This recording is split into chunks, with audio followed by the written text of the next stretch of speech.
Hello बच्चों, good evening.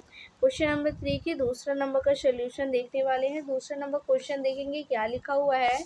2x minus का 3y बराबर 8 और 4x माइनस का 6y बराबर 9। ओके, ये हमारा लिखा हुआ है। जैसे कि क्या लिखा हुआ है, 2x माइनस का 3y बराबर हमारा 8 लिखा हुआ था और क्या लिखा हुआ था, 4x माइनस का 6y बराबर लिखा हुआ है 9। ओके, तो मैं आपको बता दूं, सबसे पहले हमें करना क्या होता है, इसमें हमें a1/a2 और b1/b2 और c1/c2 से तुलना करनी है। तो सबसे पहले तुलना करने के लिए हमें a1/a2 मतलब a1 b1 C1 और A2 B2 C2 का मान पता होना चाहिए, तभी हम इसकी तुलना कर सकते हैं। तो हमें A1 A2 B2 ये सब का हम मान कैसे निकालेंगे, तो मैं आपको बता दूं। जैसे कि हमारा एक व्यापक रूप होता है, जैसे कि A1 X B1 Y और प्लस का C1 ओके बराबर क्या होता है 0।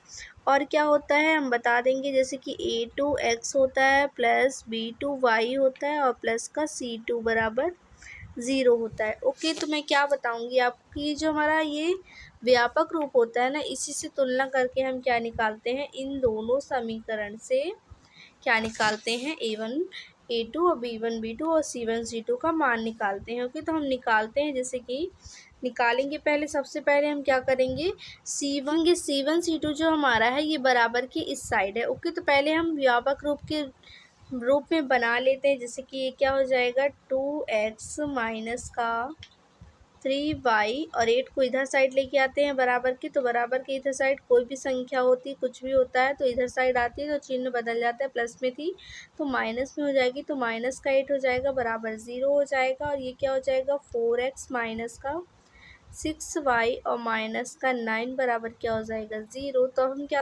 तो अब हम क्या करेंगे, इसमें से क्या करेंगे, A1 A2 और B1 B2 और C1 C2 का मान निकालेंगे, तो आपको बहुत ही ईजी तरीके से मिल जाएगा। हम क्या करते हैं, A1 A2 का मान निकालते हैं, देखेंगे A1 और A2 का मान निकालेंगे। ओके, तो A1 A2 का मान निकालेंगे, इसके बाद हम क्या करेंगे, B1 B2 का मान निकालेंगे।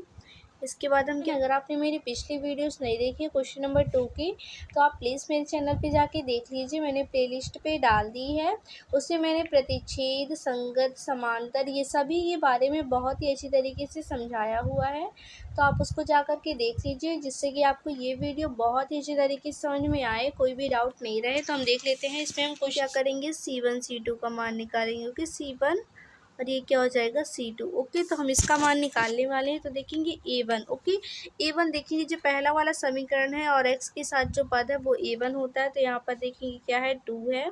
फिर इसी तरह A2 का मान क्या हो जाएगा, दूसरी वाले समीकरण में x की जगह पर क्या लिखा हुआ है, ए की जगह पर क्या लिखा हुआ है 4, तो ये हमारा क्या हो जाएगा A2 हो जाएगा। इसके बाद B1 देखेंगे, B1 हमारा क्या हो जाएगा माइनस का 3 और B2 क्या हो जाएगा माइनस का 6 और C1 क्या हो जाएगा माइनस का 8 और C2 क्या हो जाएगा माइनस का 9। तो उम्मीद करती हूँ कि ये जो मैंने आपके सभी मान लिखे हैं ये आपको अच्छे समझ में आ गए होंगे। अगर आपको नहीं समझ में आया तो आप पहले पिछली वाली वीडियोस देखिए, तो आपको ये सारे डाउट इसमें से क्लियर हो जाएंगे। तो हम इसमें देख लेते हैं, ये हमने सारे मान लिख लिए पहले, पर हमें क्या करना है, बटे में रख करके इसकी तुलना करनी है कि ये सब बराबर आने वाले हैं या नहीं आने वाले। तो हम क्या करेंगे, इसकी तुलना कर लेते हैं। तो इसको हम क्या करते हैं, पहले हटा देते हैं, साफ़ कर देते हैं, फिर हम यहीं पर देखेंगे कि हमारा ये संगत है या नहीं है। तो हम क्या करेंगे, करते हैं, देखेंगे A1/A2 में तुलना करेंगे। सबसे पहले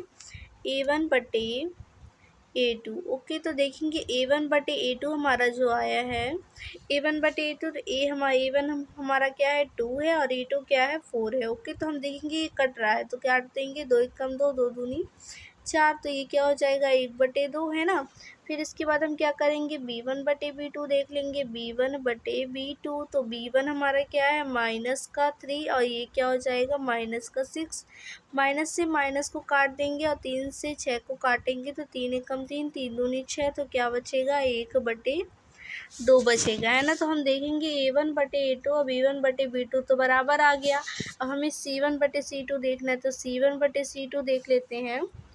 C1/C2 देखेंगे C1/C2, C1 में C2 बराबर हमारा क्या हो जाएगा, C1 हमारा क्या है माइनस का 8 और C2 क्या है माइनस का 9, तो माइनस से माइनस काट देंगे, पर 8 में से 9 माइनस नहीं होगा, तो क्या करेंगे, कितना बचेगा, 8 बटे कितना बचेगा, 9 बचेगा, है ना, 8 बचे 9 बचेगा। तो देखेंगे हमारा आंसर क्या आने वाला है कि A1 बटे A2 और B1 बटे B2 बराबर है, पर C1 बटे C2 बराबर नहीं है। तो हमारी कंडीशन क्या होने वाली है कि ये असंगत होगा।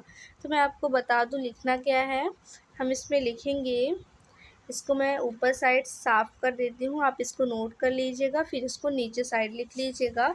लिखना है हमें कि चूँकि A1 बटे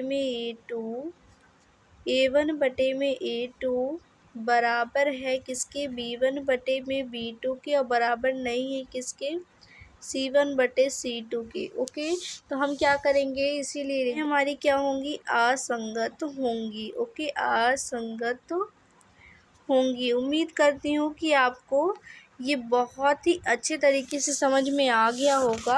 अगर आपको नहीं आया तो प्लीज़ मेरे चैनल पे जा कर के पिछले वीडियोस देखिए, तो आपको सारे मेरी वीडियो पसंद आई तो प्लीज़ एक लाइक कर दीजिएगा। तब तक के लिए बाय।